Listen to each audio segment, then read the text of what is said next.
the acute angle that happens to be on this leg. Well, it can be a bit of an issue, it can. It could be weak, and you don't want weak legs. I call them lucky legs there. They're lucky to hold you up. But you see, this particular leg here isn't actually that acute. If you look at this angle here, and then you look at the angle of the leg, you're not necessarily going to have that much splay on your legs because they're likely to sit on them. They're going to do that, aren't they? So the stresses are going to be that way. So if you're going more acute, it'll be more stable, but the problem comes when you lose the strength in the tenon. And why is that? Well, the tenon becomes cross-grain. Here, you see, as cross-grain. So where is the strength in that joint? There's very little. But don't fret, there are things you can do to strengthen your tenon. In this case, I've just, as for argument's sake, I've put a screw in there. That's one thing you could do. I'm not saying it's a perfect solution, but you could just whack a series of screws up there and countersink them through the tenon, and that would help strengthen across the grain, you see. Now, the other option here is you could drill a hole and whack a few holes, if you like, and whack some wooden dowels. So then you'd be, with some glue, you'll be applying cross grain. You'll be strengthening up the cross grain. Makes a lot of sense. The other option is not to use a tenon at all, other than a loose tenon, which I've got here somewhere. Where it is. And this one is actually to do with the old, you need a fist or domino down, or a router and an appropriate bit to create the slot, maybe a jig.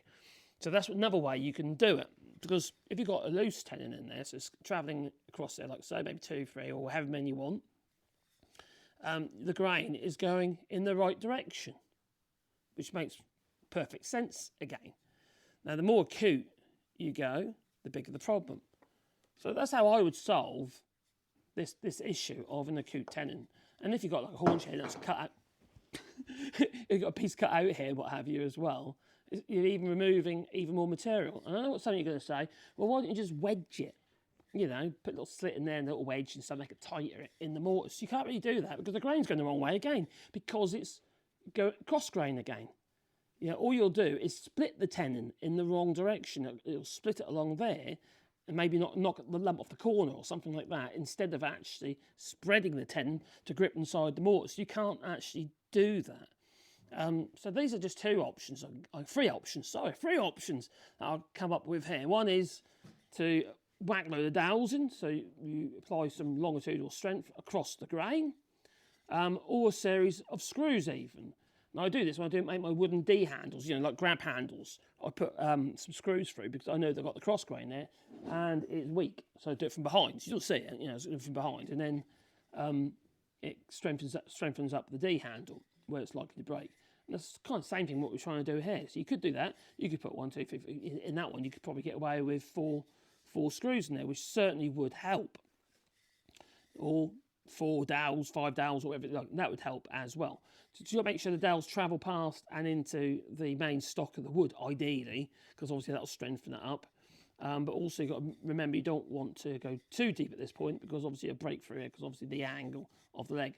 But let's say, for instance, your leg isn't the shape, and actually it has a shorter tenon in this, and it's say the tenon's cut off here to create a round at the top of the leg, and then it's cut off there. But then you've got even less material, less strength, less longitudinal strength, like this, you see. Yeah, so it could go and break in both directions. So anyway, that's what I would do. How would you solve that problem, other than not doing it in the first place? Put your legs underneath, right through, tenons right through.